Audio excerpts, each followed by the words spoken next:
Assalamualaikum warahmatullahi wabarakatuh. Selamat pagi kepada Bapak Ibu Mas Mbak semua ya. Jadi perkenalkan di sini saya Rio Arga Pratama, dosen di Departemen Teknik Kimia UGM. Nah, jadi susunan acara hari ini itu ada dua bicara, yaitu Pak Dr. Agus Prasetya dan Pak Profesor Chandra Wahyu Purnomo.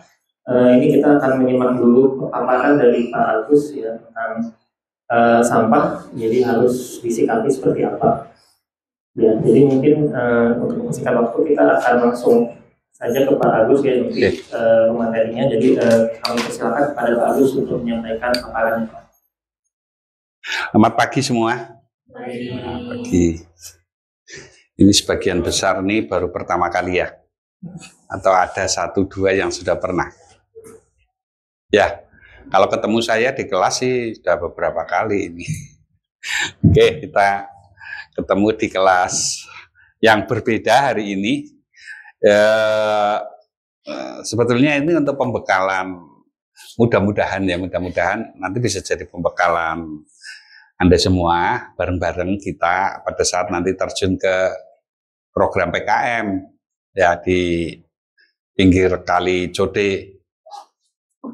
di mana? Sinduadi ya, Sinduadi, Gemawang, apalagi itu Jatisarjo. Nah, kemudian lebih fokus lagi di daerah sekitar Pogung itu, di sekitar Pogung. Di situ kita sudah ketemuan. Mungkin sebagian dari Anda ikut ya, Tirsa saya ingat ikut, terus Mbak ikut, itu ikut waktu pertemuan dengan Pak Lurah dan jajarannya itu loh di Pasca. Yaitu sebagai bagian dari itu sebetulnya. Kita mulai saja ya, mudah-mudahan nanti setengah jam selesai. Sehingga waktunya cukup untuk diskusi. Sampah itu harus disikapi seperti apa? Ya, ini sampah kita kayak gini ya. Dan ini yang nanti kita wariskan ke anak cucu. Kayak gini ini. Nggak tahu, kita memang orang-orang yang nggak punya malu kok. Ya. Wariskan kayak gituan gitu. Dan karena kebiasaan, terbiasa lihat kayak gitu, ayo biasa wae gitu. Ya. Nah, inikah warisan kita untuk anak cucu ya, ada improvement lah gitu ya. Anak cucu saya ya ini mestinya ini yang lagi pada sekolah ini. Kalian itu seumuran dengan anak saya. Dan kalian juga mewarisi ini nih. Boleh menyalahkan kami ya. Generasi tua yang ora urus ini. Ya, enggak urus. Tapi Anda nggak boleh mewariskan kayak ginian ke anak cucu kalian nanti. Oke. Kita tahu semua lah ini saya nggak akan saya bahas banyak-banyak tuh, bahwa sampah itu kemudian menimbulkan masalah yang meremen kan. Meremen itu apa ya? Meremen itu nyebar mana-mana tuh. Dari kesehatan, ekonomi, sosial budaya, keamanan, lingkungan, politik, yes, macam-macam. Dan itu kerasa sekali kan sekarang di Jogja itu. Kerasa sekali sekarang sudah mulai nyentuh ke masalah-masalah politik. Tuh, udah mulai ada demo-demo tiap hari itu. Keresahan sosial udah mulai muncul karena orang buang sampah di pinggir-pinggir jalan, di sungai, dan sebagainya. Tuh, macam-macam. Kita paham lah inilah. Ya, kita paham. Terus coba kita lihat apa sih yang keliru itu? Apa sih yang keliru? Ini pola kita ngelola sampah dari dulu sampai sekarang kayak gini. Kita memproduksi sampah tanpa batasan. Ya ada yang membatasi produksi sampah, tapi kan minoritas itu sedikit sekali itu yang seperti itu. Mayoritas kayak gitu. Kemudian habis itu dibuang, tanpa batas juga dibuang gitu. Ya, jadi kita mengistilahkan itu adalah pola KAB. Kumpul, angkut, buang. Kumpul, angkut, buang. Kumpul, angkut, buang. Seperti itu terus. Ya layaklah kalau nanti pada akhirnya numpuk di akhir. Wong kayak gitu kok polanya. Wis, apa saja kalau polanya kayak gini ya mesti numpuk, mesti hari tinggal nunggu meledak aja masalahnya. Itu kan seperti nyimpen apa namanya bom waktu, nyimpen bom waktu. Jadi di Jogja kita punya masalah itu ya, tapi jangan khawatir ya, nggak cuma Jogja ya, se-Indonesia kayak gitu. Jadi kita temannya banyak, ya seperti itu. Nanti kita apa namanya, kalau bom waktunya meledak itu ya kita punya teman banyak yang meledak-ledak juga, ya. Yang sudah bolak-balik itu kan di Bandung ya, paling nggak 2 kali yang di Bandung kan. Dulu sekali itu pernah Lewi Gajah, kemarin lagi itu. Ada masalah itu. Jadi pembuangan akhir, ditumpukan pembuangan akhir. Dulu sampai longsor, korbannya banyak sekali. Kemarin itu eksplod apa ya? Yang Mekarsari itu kebakaran. Nah, kebakaran. Dan itu puncak gunung es sebetulnya. Karena masalah seperti itu tidak hanya di Bandung. Ya, di mana-mana ada. Cuma apa namanya, intensitasnya aja. Volumenya ada yang besar, ada yang kecil, ada yang terekspos, ada yang tidak. Tuh, ada yang terekspos, banyak yang tidak. Ya, banyak yang tidak. Itu seperti itu. Kalau di bahasa akademik itu namanya pola linier. Kumpul angkut buang itu pola linier. Jadi kita konsumsi, ngerui sumber daya, konsumsi pokoknya. Setelah itu kita nikmati, setelah itu kita buang. Nanti ngeruk lagi. Kita konsumsi, kita nikmati, kita buang. Gitu, itu namanya pola linear. Nggak mungkin sustainable, nggak mungkin lestari. Ya. Nah, tapi kalau ngomongin ini nanti 2 SKS sendiri sih. Jadi saya udah slide aja lah gitu ya. Ngomongin ini nanti ngomongin dengan sistem ekonomi gitu ya, masalah ekonomi yang kita anut, kemudian sistem politik yang mendukung, macam-macam lah. Dah. Tapi intinya gini, intinya seperti itu pola linier. Ya. Dan itu tidak hanya untuk sampah kan sebetulnya, itu enggak hanya untuk sampah, itu apa saja. Karena apa saja yang kita keruk itu kemudian jadi sampah emang. Ayo, apa yang enggak jadi sampah? Semua jadi sampah. Kita beli laptop ini juga suatu saat jadi sampah kok. Laptop saya, baju saya, apapun gitu ya, nanti akan jadi sampah. Tapi ya itu namanya pola linier. Nah, itu menciptakan masalah, kemudian diwariskan masalahnya, kemudian kualitas lingkungan makin buruk, otomatis menyimpan bom waktu.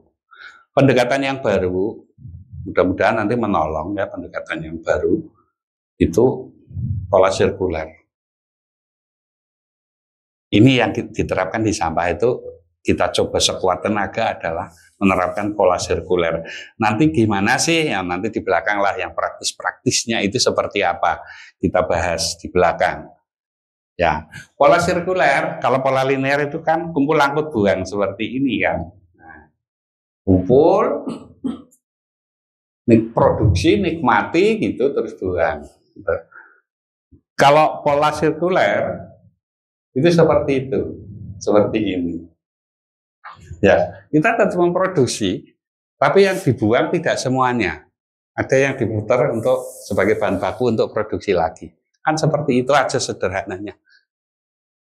Ada yang diputar untuk sebagai bahan baku untuk jadi sesuatu untuk kita nikmati lagi gitu, sebagian. Syukur-syukur kalau bisa banyak sekali yang diputar, sehingga residunya sedikit. Itu beban limbahnya, beban sampahnya akan bisa kita tekan kalau yang disirkularkan, diputar, itu bisa dimaksimalkan. Intinya itu sih sebetulnya, intinya ya, seperti itu. Nah, tapi praktek-prakteknya kayak apa? Nantilah di belakang kita bahas. Nggak bisa kebaca ya tulisannya ya, kombinasi warnanya jelek. Nih, ya. Ini nampaknya seperti ini akan lebih sustainable dengan dampak yang lebih minimal karena residu yang terbuang ke lingkungan itu kecil, jauh lebih kecil gitu. Nampaknya akan seperti itu. Ya, tidak mewariskan masalah kayaknya itu retoris sekali. Tetap mewariskan masalah, cuma bisa kita tekan. Selamat pagi. Nah, monggo. Ya. Dan ada peluang menciptakan lapangan kerja. Tuh. Seperti itu. Oke. Sekarang kita lihat realitas. Ya. Ini kan apa namanya, pemikiran-pemikiran akademis itu seperti ini. Ya, ada linear, ada sirkuler dan sebagainya. Sekarang kita lihat realitas. Realitas kayak gini. Nanti kita ulik lebih dalam lagi. Setiap orang menghasilkan sampah, tapi nggak seorang pun ingin ketempatan itu. Itu. Setiap orang menghasilkan sampah, tapi nggak ada seorang pun yang ingin ketempatan. Nah, kita semua memproduksi sampah, nggak mau ketempatan, terus ditaruh di mana sampahnya? Terus mau ditaruh di mana? Kan pertanyaan besarnya itu kan. Enak gawe masalah kok baru itu kasihkan orang masalahnya. Gitu. Ya. Dan itu apa namanya? Filosofi NIMBY itu yang dianut sampai sekarang, NIMBY. Not in my backyard gitu. Yang penting tidak di halamanku, enggak kelihatan mata. Terserah mau di tempat lain, tempatnya orang lain, saya nggak mau peduli, pokoknya nggak di halaman saya. Itu polanya. Fakta itu ya, fakta seperti itu. Aku mau kayak gitu terus sih, itu ya. Nah, oke. Nah, ya, hasilnya kayak gini. Itu hasilnya. Kemarin baru ramai ya, Citarum itu jadi, terus pemkapnya bergerak cepat ya, katanya Pak Chandra ya. Yang setelah viral itu loh, Sungai Citarum itu penuh sampah itu. Ya, Citarum hari apa ya? Jumat apa ya? Jumat pagi ya, viral banget itu. Padahal itu baru satu sungai. Kalau diviralkan banyak sungai itu, mungkin malah terus nggak diapa-apain kan. Delek-delek tak orang lihat ya. TPA terpanjang di dunia ada di Indonesia. Di sepanjang sungai, setiap sungai jadi TPA. Itu hasilnya. Sekarang kita coba mikir bareng-bareng. Nih, menyikapi sampah dengan benar. Ada 4 pertanyaan dasar. Sampah itu masalah bukan toh? Sampah masalah bukan? Masalah, ya kan? Sampah itu masalah jelas. Ada yang bilang enggak kok, berkah. Ya kalau yang punya cara pandang bahwa sampah itu berkah, ya simpen no dewe sampah ya. Jangan dikeluarkan dari rumah Anda, kan berkah. Ya kan? Nah, sampah itu jelas masalah. Gitu. Karena apa? Karena faktanya kita mau jauh-jauh dari sampah. Karena itu masalah. Terus yang menghasilkan siapa itu? Menghasilkan masalah itu. Masalah. Setiap dari kita. Setiap dari kita. Setiap dari kita adalah produsen sampah. Ya kan? Jadi setiap dari kita itu produsen sampah. Jadi sajane kan setiap dari kita itu pembuat masalah. Setiap dari kita itu pembuat masalah. Ya. Jadi yang harus tanggung jawab siapa? Orang lain. Kita yang bikin masalah terus nyuruh orang lain yang tanggung jawab. Apik banget itu. Ya. Apik banget. Kita yang bikin masalah terus orang lain yang suruh nanggung. Tuh. Jadi secara filosofi mendasar itu tanggung jawab atas sampah itu adalah masing-masing dari kita. Tuh. Masing-masing dari kita. Itu filosofi dasarnya ya, pemikiran dasar. Terserah mau berkilah seperti apapun, pada akhirnya baliknya kayak gitu nanti. akan seperti itu baliknya. Gitu ya. Jadi setiap dari kita itu menciptakan masalah dan kita tidak merasa.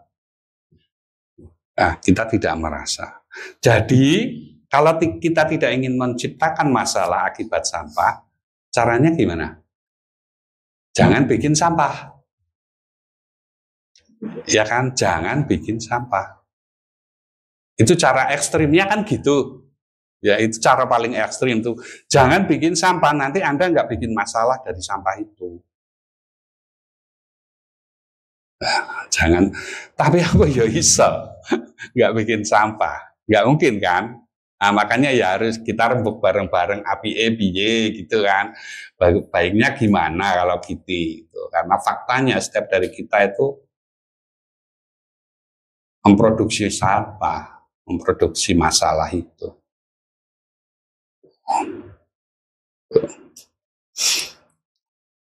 Ini saya juduli rada ekstrim, menyikapi sampah dengan benar, menyikapi sampah dengan benar.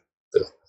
Sampah adalah residu dari aktivitas manusia, ya setiap dari kita itu residu kegiatan apapun ya, makan, nyuci, jalan-jalan, jajan segala macam itu pasti kita buang residu, ada residu di situ itu jadi masalah, ya. Entah sampah, entah air kotor, entah limbah, MCK, segala macam. Tuh. Jadi, mengelola sampah adalah tanggung jawab setiap individu dari kita.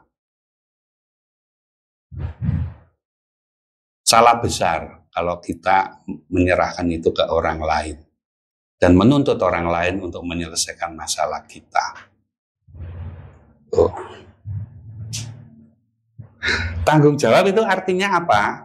Berarti ada konsekuensi, ada tindakan yang harus kita lakukan untuk membantu menghandle itu, masalah itu. Ya. Jadi ada tanggung jawab, itu adalah konsekuensi dari tindakan. Ya, konsekuensi tindakannya, ya. Ada tindakan yang harus dilakukan sebagai bentuk tanggung jawab. Pak, ada loh yang mengelola sampah kemudian dia dapat uang. Contohnya apa?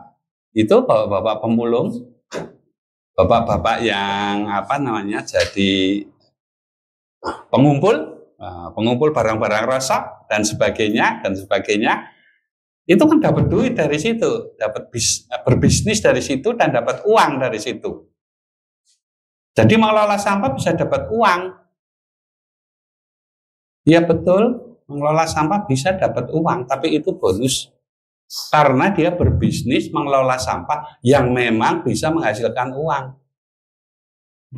Coba dia berbisnis sampah yang tidak ada duitnya, mana ada yang mau. Dan itu adalah tanggung jawab yang memproduksi sampah itu. Tetap baliknya ke situ kan. Ya. Bank sampah itu nyari duit dengan mengumpulkan sampah-sampah. Iya, tapi mana ada bank sampah mau ngumpulin sampah-sampah yang tidak laku jual? Ada? Ya, enggak ada. Namanya nanti bukan bank sampah. Depannya ada tulisannya bank. Oh, nyari duit itu. Karena bank. Ya. Enggak ada. Roda ekonominya muter karena ada nilai ekonomi dari sampah yang dikumpulkan. Jadi sampahnya mesti milih yang laku jual. Yang nggak laku jual mana mau. Itu tetap jadi beban. Ya, beban. Jadi tanggung jawab yang memproduksi. Nah, yang pertama kali harus kita pegang, itu adalah yang pertama sebetulnya. Sampahmu tanggung jawabmu, sampahku tanggung jawabku. Masing-masing dari kita punya tanggung jawab masing-masing atas sampah kita sendiri. Dan kesadaran dari awal bahwa sampah adalah biaya. Dan biaya yang harus ditanggung oleh si penghasil sampah. Itu polluters principle. Ya, kita mengotori, kita bertanggung jawab atas tindakan kita. Ya. biaya tidak harus dalam bentuk uang. Dia bisa dalam bentuk waktu, usaha, pikiran, segala macam yang harus kita curahkan, kita keluarkan untuk mengatasi masalah itu.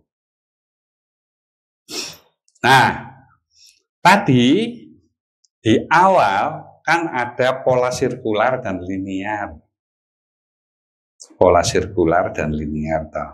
Tapi yang pertama-tama, kalau kita ingin tidak ada masalah sampah, kan pertama-tama kan jangan bikin sampah gitu kan.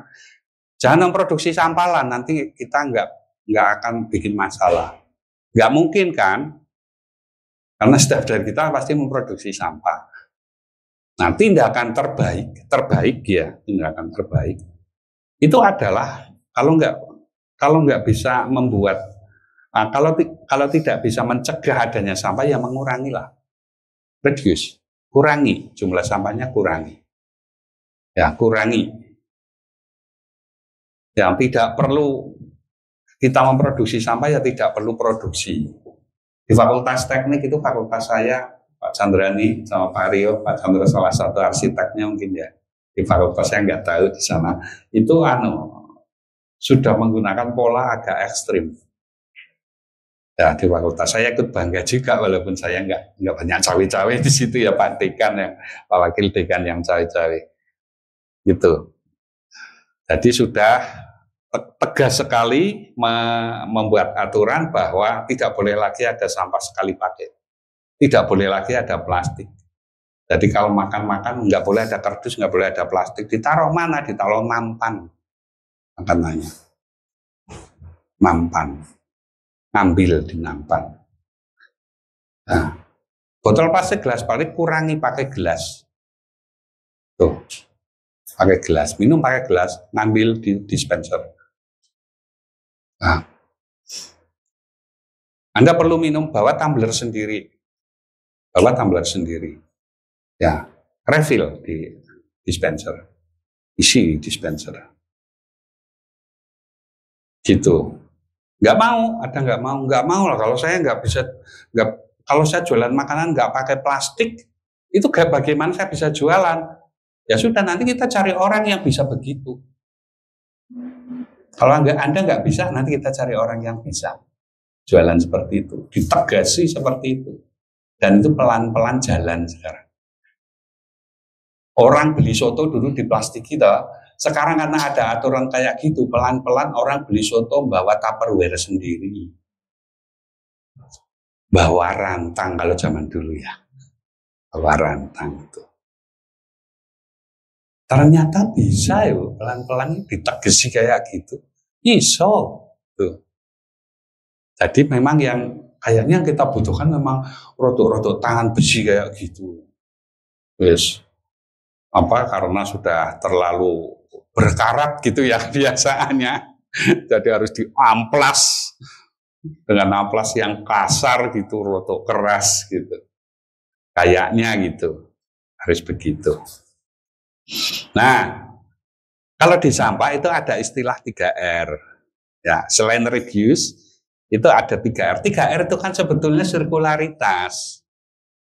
3R itu kalau kita kembali ke sini, ke pola ini, itu kan upaya untuk mensirkularkan. Ya kan?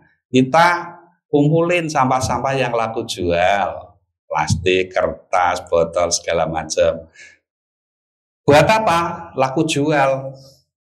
Buat dijual. Kemana? Ke pemulung. Pemulung terus ke pengepul gitu. Kok mereka mau? Karena ada bisnis yang berputar di situ. Mereka mau. Kalau nggak ada ya nggak mau. Bisnisnya apa? Pasti bisnisnya itu adalah memproduksi sesuatu dari bahan-bahan itu. Nah, untuk kemudian dikonsumsi lagi. Kita konsumsi lagi. Itu kan sirkular semuanya. Kenapa kertas laku? Karena ada pabrik yang bisa membuat kertas lagi dari kertas bekas. Sirkular itu. Tapi kalau kertas bekasnya nggak diputar, ya mereka nebangin pohon terus untuk bikin kertas. Padahal kertas bisa dibuat dari kertas bekas. Diputar. Itu namanya pola sirkular itu. Semakin besar itu, semakin sedikit sumber daya yang ditebangi di hulu. Plastik bisa dibuat plastik lagi, bisa. Botol plastik diputar, dicacah, dibersihkan, dicacah segala macam, diputar buat plastik lagi nanti. Itu akan mengurangi penggunaan biji plastik yang dibuat dari minyak bumi atau gas alam. Ya, karena sebagian dari bahan bakunya dari situ, dari putaran itu. Dan macam-macam, ya, ada gelas, ada logam, ada segala macam. Semua ada bisnis yang berputar dari pola sirkular itu. Dan ada uang yang mengalir dari sirkularitas itu. Ada bisnis, pasti ada aliran uang. Jadi, sudah ketahuan sekarang ya. Sudah ketahuan. Sampah yang terpilah itu adalah kuncinya. Nonsens kalau kita bilang bahwa tanpa memilah itu sirkularitas bisa jalan. Nonsens. Kuncinya adalah kita mesti milah. Karena kalau sampah dari tempat setiap produsen sampah itu sudah campur aduk, itu akan campur aduk sampai hulu, itu semuanya jadi beban, jadi residu. Jadi residu.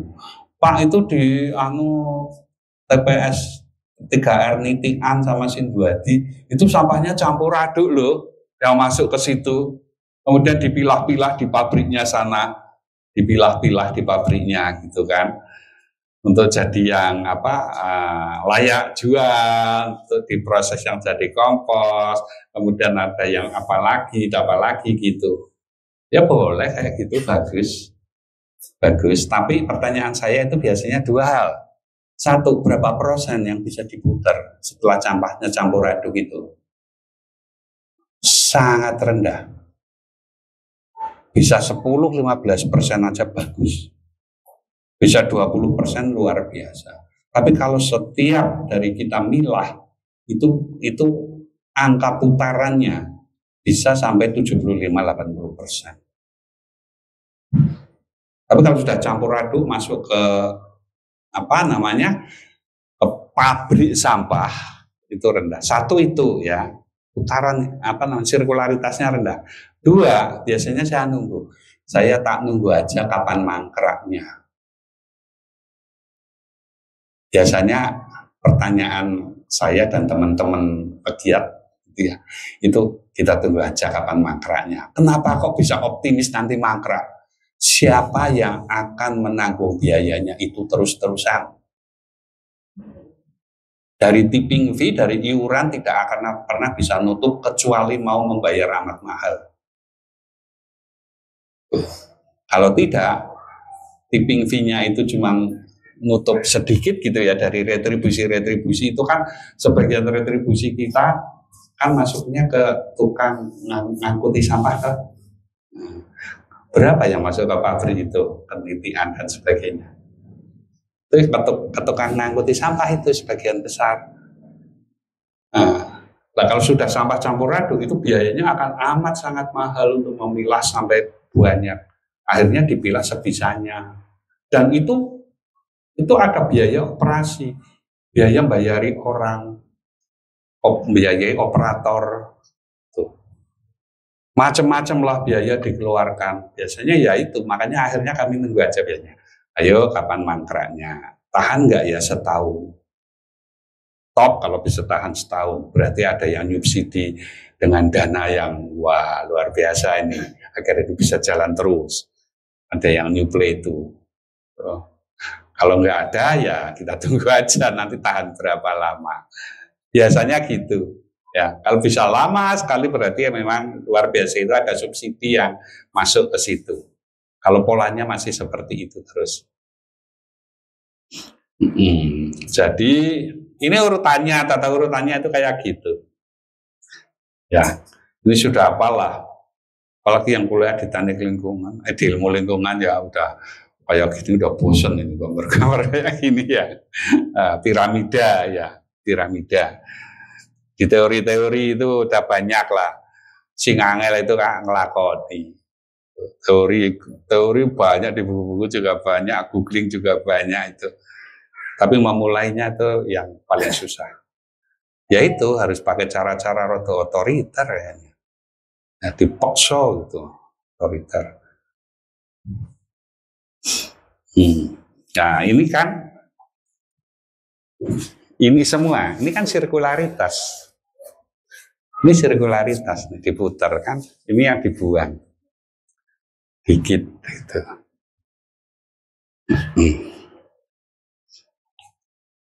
Terus ada algoritma kayak gini, kan, sampah. Kalau bisa dicegah ya dicegah.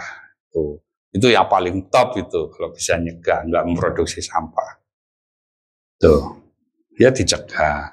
Kalau nggak bisa ya kurangi.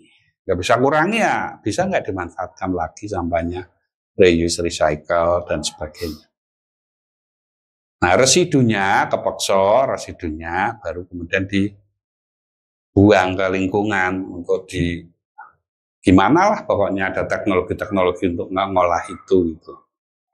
Sudah sedikit residunya kalau digambar piramida ini sudah sedikit. Kita itu masih kondisinya piramidanya kayak gini tapi kebalik. Yang merah paling atas di sini yang merah. Jadi yang buang itu di sini, buang di sini, ya kemudian recover di sini dan seterusnya. Sama piramidanya cuma kebalik aja. Kita itu kebalik aja gambarnya. Itu kemudian ini perspektif lain ya, perspektif lain untuk melihat sampah. Kalau biasanya yang populer kan ada sampah organik, sampah anorganik, kemudian sampah apalagi gitu ya, plastik gitu, organik anorganik lah, kemudian sampah lain-lain ada logam, kaca segala macam gitu. Kita coba perspektif lain yang mungkin siapa tahu ini lebih menarik. Ada 3 sampah netral, sampah laku jual dan sampah residu. Mungkin lebih menarik gitu kalau kategorinya itu dibuat kayak gini. Ya, sampah netral itu mestinya kita bisa selesaikan sendiri-sendiri. Itu sampah organik. Ya. Karena produknya didol ya angel gitu. Ya kadang laku, kadang enggak, kadang pakai sendiri aja netral. Tapi ada sampah-sampah yang kalau kita telaten untuk ngopeni itu dapat duit dari situ. Itu yang digarap teman-teman di bank sampah itu yang tengah. Yang tengah itu. Ya. Lumayan loh. Ada yang garap yang di tengah itu. Ya, kemudian sampah residu yang kemudian ya kita harus keluar biaya. Itu sampah residu.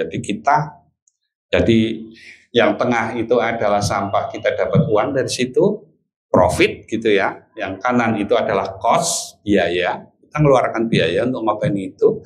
Kemudian yang kiri itu kira-kira ya nggak keluar biaya tapi juga nggak dapat apa-apa. Gitu. Kira-kira seperti itu. Mungkin itu menarik. Tapi kalau tiga-tiganya campur aduk, itu residu semua.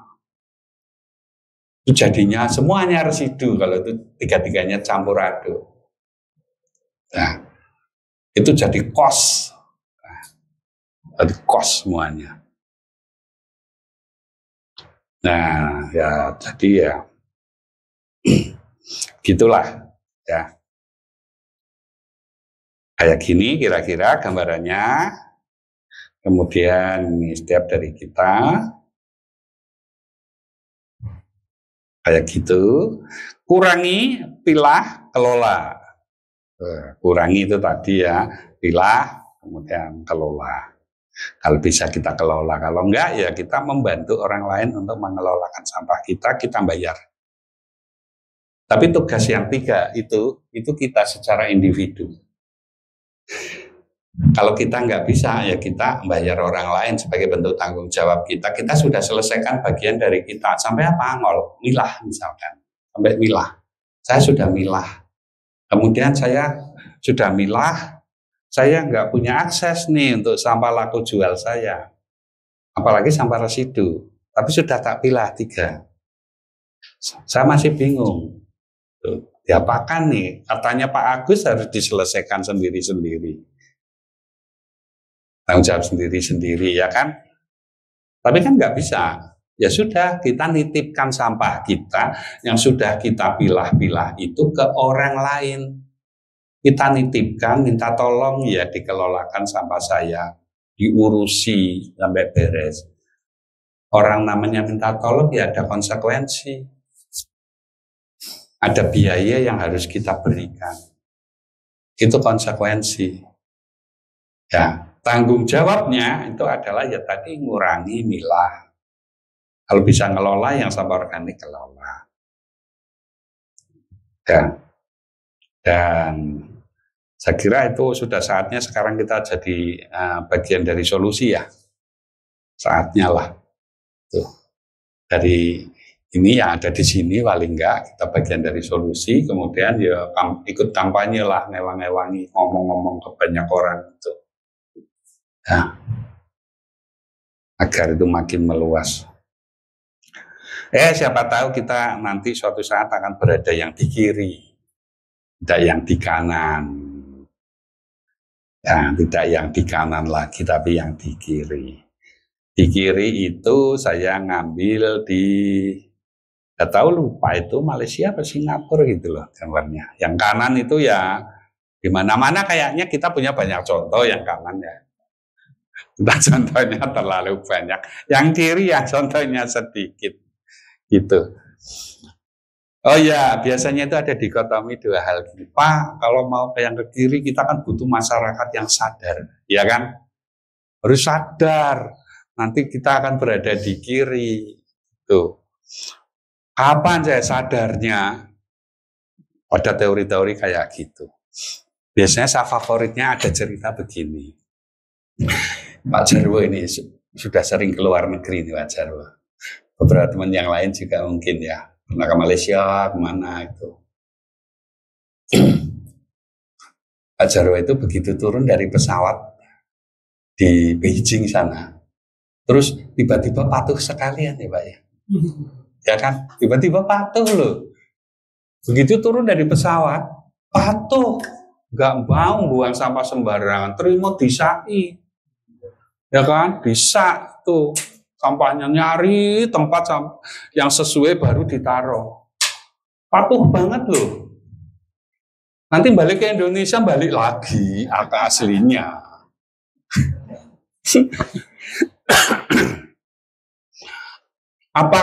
Apakah setelah sampai Malaysia sana Pak Jarwo sadar? Enggak, belum tentu. Wong itu kelihatan aslinya kalau ke Indonesia balik lagi ke aslinya. Jadi enggak, belum sadar itu. Tapi di sana bisa patuh. Karena apa? Karena takut. Karena dipaksa untuk takut, untuk patuh itu. Dipaksa untuk itu. Jadi sebetulnya kalau saya grupkan itu ada dua pendekatan sebetulnya untuk orang bisa seperti itu. Satu, melalui edukasi untuk penyadaran. Itu memang lama sekali karena itu tidak hanya butuh diomongi tapi butuh dicontoni. Ya kan? Diomongi terus-terusan rano contohnya ya nonsens juga. Ngomong terus lama-lama di apa namanya? Alah, kalau orang Jawa bilang itu prek ya. Lah prek itu ngomong tok ora tau ora contohnya. Gitu. Jadi kalau edukasi itu pasti harus ada, ya diajari kayak gini, tapi harus ada contohnya. Tuh. Nanti lama-lama berubah dari dalam. Itu memang terus sustainable. Tapi ada cara yang lain untuk mengubah behavior, yaitu apa? Dipaksa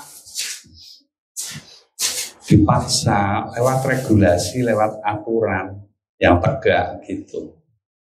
Jadi dua-duanya harus jalan. Nah, sayangnya tempat kita dua-duanya mangkrak.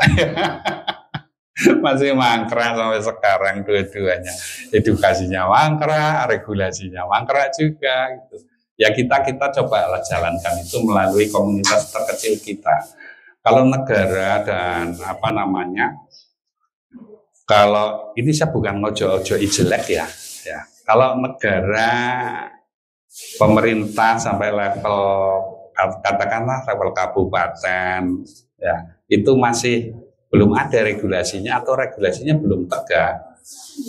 Ya mari kita sama-sama di komunitas terkecil coba membuat aturan yang ditegakkan. Tuh. Lewat konvensi sosial, kesepakatan masyarakat bareng-bareng. Kita buat di situ-situ dulu aja. Syukur-syukur nanti bisa diangkat ke atas gitu. Karena tanpa itu akan susah kalau hanya ngandel ke sosialisasi, edukasi dan sebagainya. Itu perlu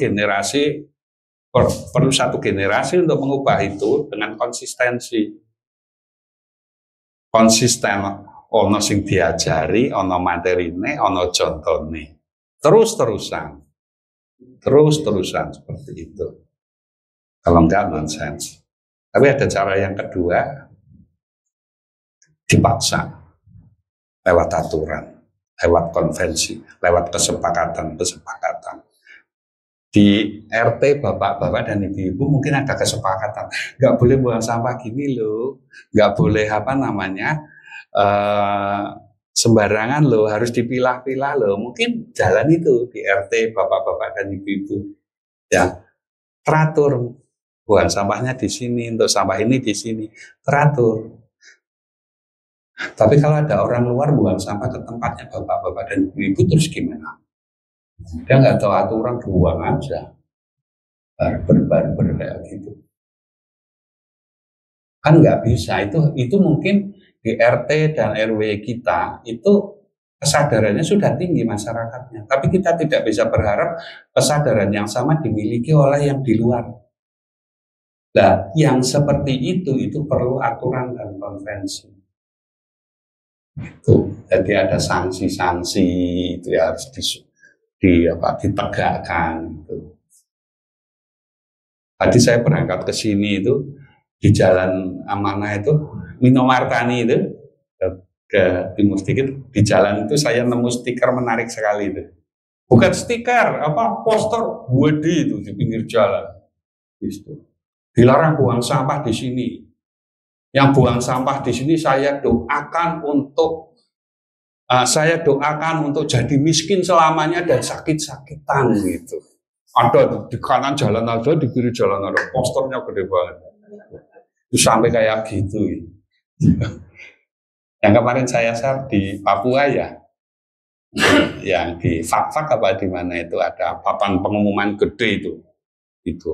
Kalau Anda tidak bisa mengelola sampah Anda sendiri, kalau Anda makan telan sama ya kan, telan sama bungkusnya, mungkin saling jengkel itu, kayak gitu itu. Itu kan sebetulnya cerminan bahwa tidak ada aturan yang tegak. Orang bikin aturan sendiri dengan menakut-nakuti gitu. Bisa lah mulai dari ya lingkup kecil, bareng-bareng ya, nanti kita bantu. Anda tugasnya bantu ke level RT, RW, dukuh gitu.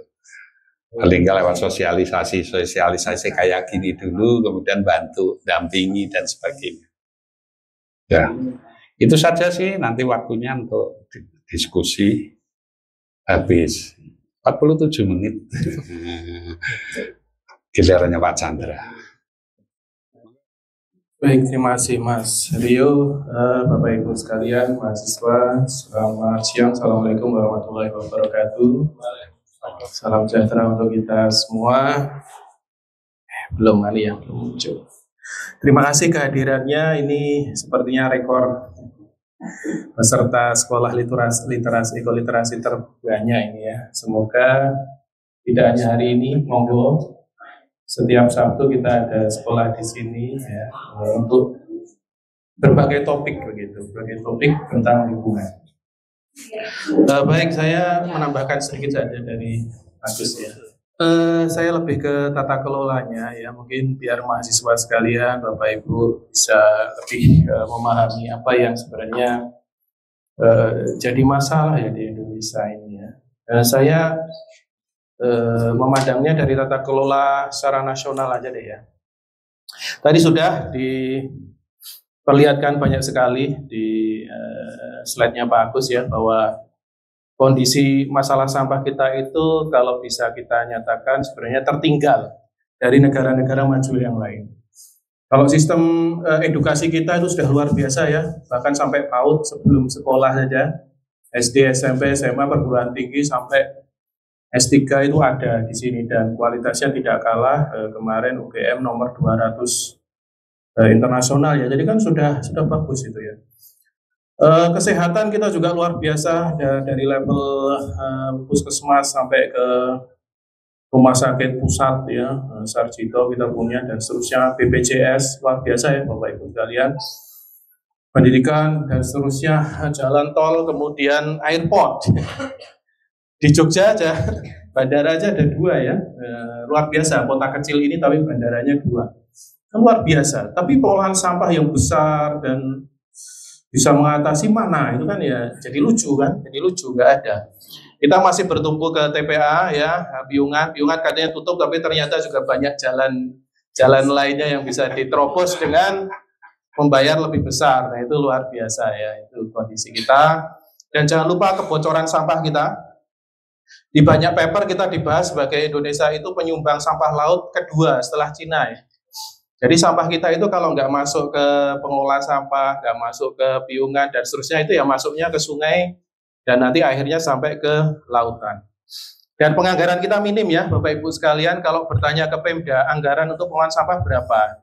Saya yakin hanya 1%, 1%.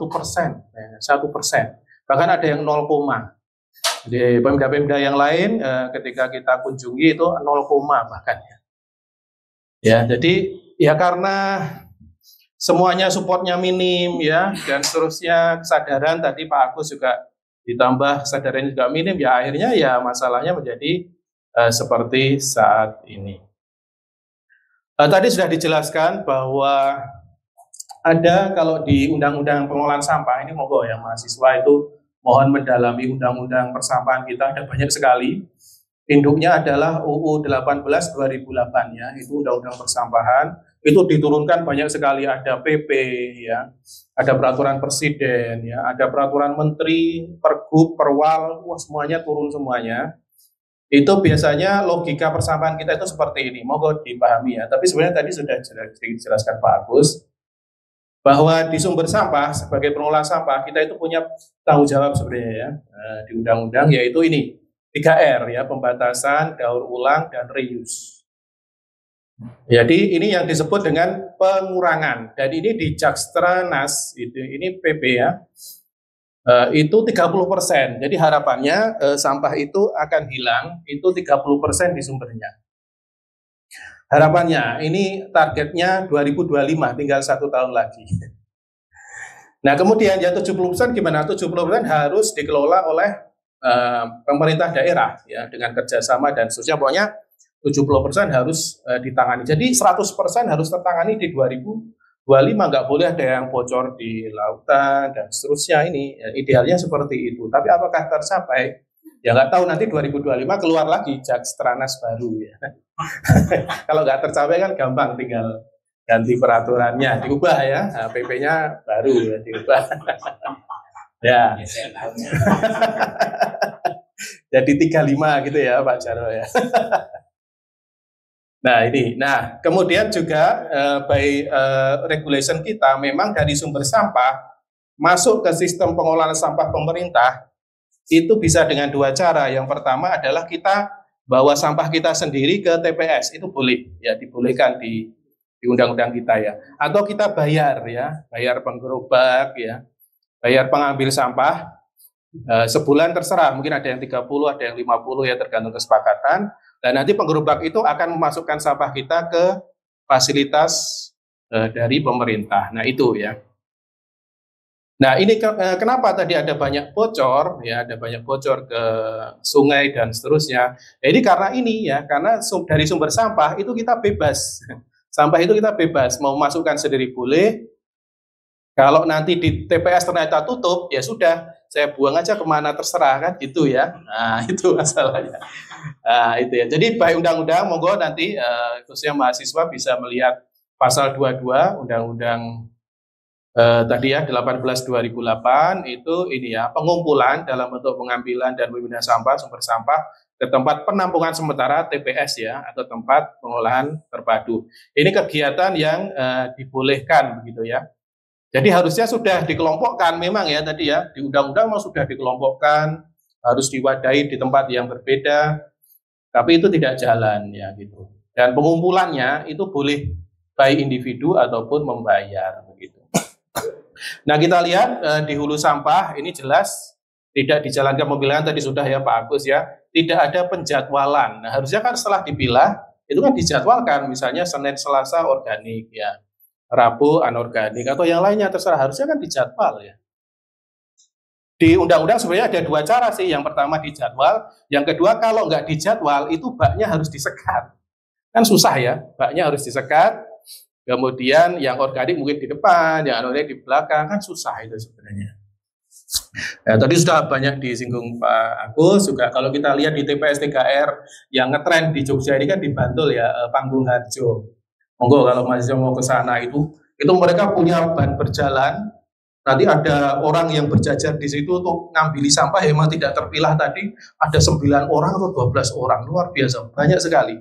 Ya memang biaya terbesarnya untuk di situ, untuk menggaji 12 orang itu, untuk memilah setiap saat, ya memang itu ya. Karena dari sumber memang tidak terpilah. Nah kenapa nggak pilah? Karena merasa sudah membayar. Nah itu ya balik lagi. Masalahnya itu. Di Gosari kayaknya sudah punya peraturan bahwa yang nggak milah, nanti bayarnya lebih mahal daripada yang milah. Tapi itu juga nggak bisa berjalan ya Bapak Ibu sekalian ya. Nah itu gimana nanti edukasi dan seterusnya ini bisa dibantu oleh mahasiswa sekalian. Harusnya sistem reward punishment itu juga ada di undang-undang ya, harusnya seperti itu.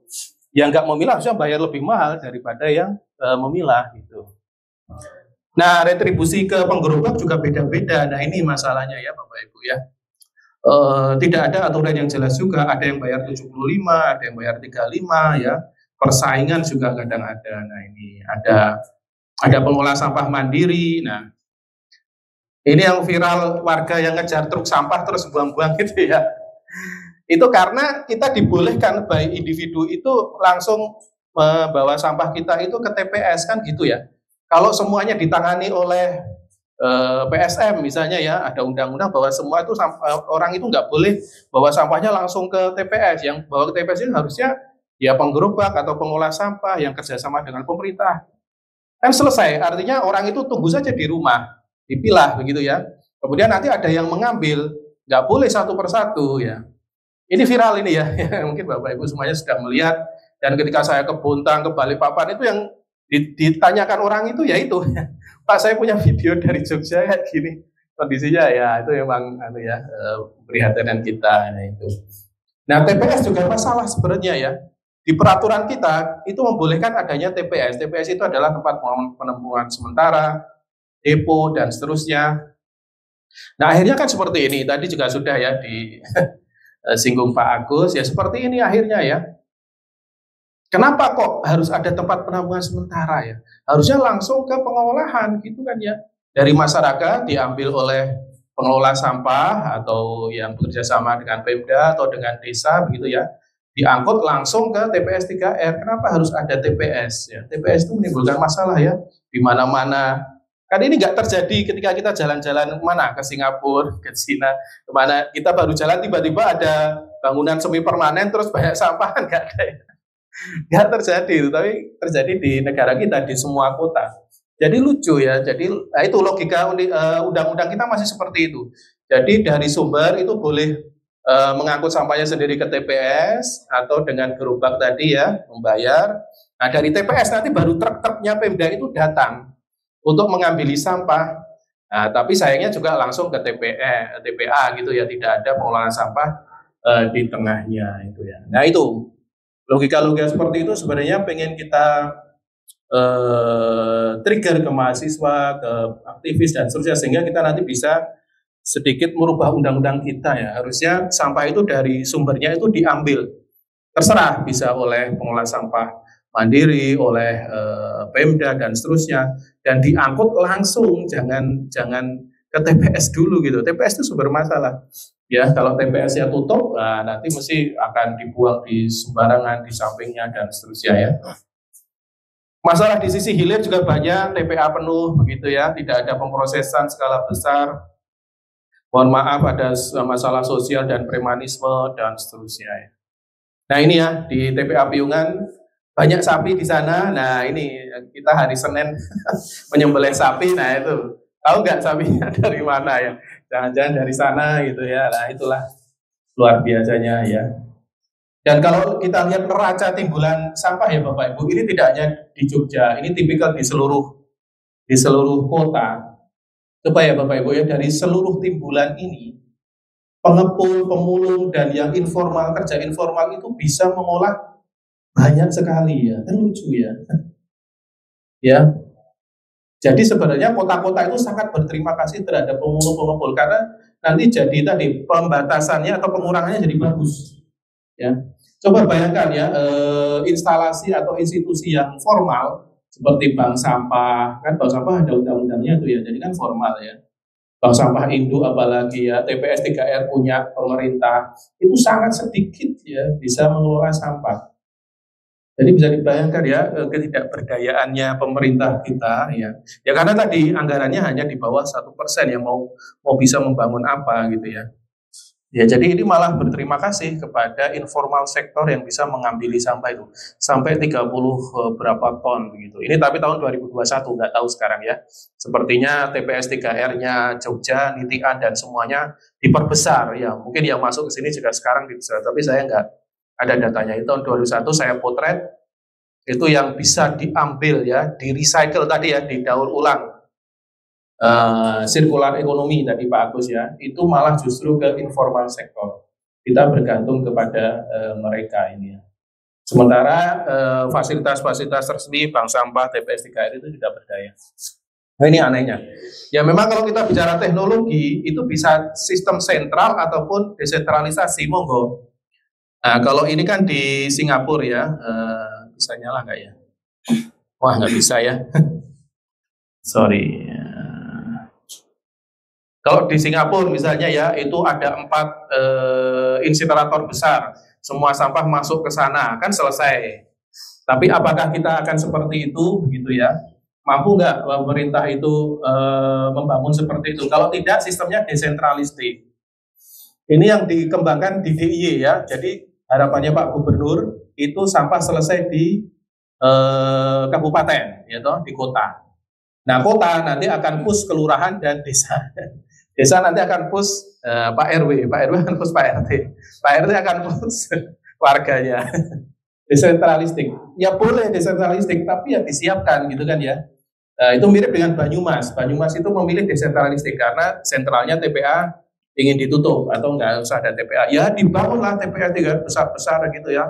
Ada 19 atau berapa nanti beroperasi semuanya. Nah itu, jadi boleh sentralistik atau desentralistik ini kan tergantung pilihan kita dan kemampuan finansial kita ya, tapi semuanya kan harus dibangun. Ini contoh sentralistik composting di Jerman dan seterusnya. Artinya fasilitas harus dibangun, terserah kita. Mau sentral selesai juga seperti Singapura, ada insinerator besar 4, pulaunya yang kecil. Bisa membangkitkan listrik, nanti abunya bisa untuk reklamasi. Jadi pulau Singapura itu semakin besar karena abu dari sampah ya. Nah, jadi banyak sekali manfaatnya di situ. Tapi biaya mahal, investasi mahal. Kalau nggak punya uang ya sudah desentralisasi, tapi ya disiapkan, harus dihitung benar, harus disiapkan kelembagaannya, masyarakatnya tadi diedukasi dan seterusnya. Dibangun ya, gubernurnya atau pemerintahnya datang sendiri, Pak Bupati Banyumas itu kan datang sendiri ya, mengelola sendiri. Karena kalau hanya satu dinas, saya pikir tidak akan mampu. Nah ini ya, monggo nanti sistemnya mau dibikin seperti apa ya. Bank sampah itu harus bisa mengelola berapa gitu ya. Ada MRF ya, TPA mungkin masih dibutuhkan 10%, tapi ada juga yang daur ulang ya untuk peternakan dan seterusnya. Ya, ini harus dibangun ini ya. Kalau kita bicara, nah ini mahasiswa kan harus punya planning. Jadi dibikinkan itu ya, misalnya kelurahan apa dibikinkan, fasilitas apa yang harus ada, harus dibangun gitu ya. Nanti residunya tinggal berapa kemana gitu ya. masyarakat harus menyetor kemana dan seterusnya. Ini bisa dibangun ini mahasiswa, silahkan nanti kalau di kelurahan mana, di desa mana dibangunkan neraca sampahnya kan gampang. Satu orang itu 0,8 kilo per hari. Jadi tinggal dihitung aja kelurahan itu orangnya berapa, penduduknya berapa, dikalikan itu sampahnya. Nah, terus organiknya mau dikemanakan, anorganiknya mau dikemanakan gitu ya. Mau diolah di mana, itu siapa yang mengolah. Ini dibikin aja ya, diagram seperti ini menarik. Nah, tapi kita harus tetap optimis ya Bapak Ibu. Kita lihat perkereta apian kita zaman dulu ya, luar biasa semrawutnya, banyak calo, banyak kambing masuk ke kereta ya. Nggak ada tempat duduk ya. Saya pernah studi tour Bapak Ibu ya, waktu SMA itu nyewa satu gerbong kereta. Awalnya duduk dengan manis semua ya, zaman dulu, zaman saya SMA. Tiba-tiba ada yang gedor-gedor pintu sama kaca itu ya. Kalau nggak boleh masuk akan dipecahi semuanya. Akhirnya masuk semua, jadi pada tidur di selasar itu ya, itu zaman dulu. Tahun 95. Nah sekarang seperti apa? Kereta kita luar biasa bagusnya ya. Orang mau bayar mahal ya. Bahkan ada kereta panoramik itu 800.000 kan. Dari Jogja ke Surabaya itu. Transformasi ini bisa ya. Dulu kereta bahkan ada yang naik di atas dan sudah semrawut ya. Tapi akhirnya kan bisa ya. Ya memang harus dengan tadi Pak Agus ya ada tangan besinya sedikit ya, karena memang dulu yang ngurusi TPA ngurusi kereta jonan ya, tangan besi. Kemudian sistemnya diganti semua, yang nggak mau ya sudah silakan pergi ya, semuanya ditertibkan dan akhirnya bisa ya transformasi ini. Nah ini sampah ini harus ada ini, siapa yang mau menjadi tangan besinya dan seterusnya, ini belum ada di Indonesia, tapi bisa ya, akhirnya bisa. Kereta api kita ini sudah sejajar dengan kereta di negara maju. Nah, tinggal persoalan sampah ini menurut saya ya. Kalau tadi ya kesehatan, jalan tol, transportasi, ini semua kita sudah modern ya, tapi sampah ini yang ketinggalan dan sudah berlarut-larut sehingga menjadi masalah yang kompleks. Ya, monggo nanti kita diskusi, mungkin bisa ngudari ya sedikit-sedikit masalah sampah ini dan kita kontribusikan ke masyarakat. Saya pikir itu, terima kasih sekali. Saya kembalikan ke Mas Rio, monggo.